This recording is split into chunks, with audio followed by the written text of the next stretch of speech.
قرآن مجید کا 87واں سورہ سورہ اعلی۔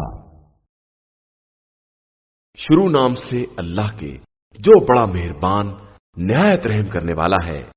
اپنے بلند ترین رب کے نام کی تسبیح کرو، جس نے پیدا کیا ہے اور درست بنایا ہے، جس نے تقدیر معین کی ہے اور پھر ہدایت دی ہے، جس نے چارہ بنایا ہے پھر اسے خشک کر کے سیاہ رنگ کا کوڑا بنا دیا ہے۔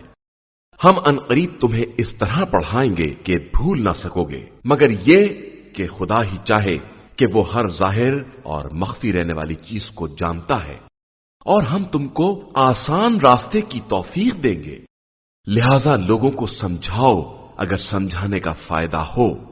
عنقریب خوف خدا رکھنے والا سمجھ جائے گا، اور بدبخت اس سے کنارہ کشی کرے گا جو بہت بڑی آگ میں جلنے والا ہے، پھر نہ اس میں زندگی ہے نہ موت۔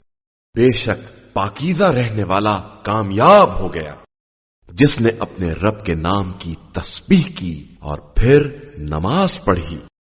لیکن تم لوگ زندگانی دنیا کو مقدم رکھتے ہو، جبکہ آخرت بہتر اور ہمیشہ رہنے والی ہے۔ یہ بات تمام پہلے صحیفوں میں بھی موجود ہے، ابراہیم کے صحیفوں میں بھی اور موسیٰ کے صحیفوں میں بھی۔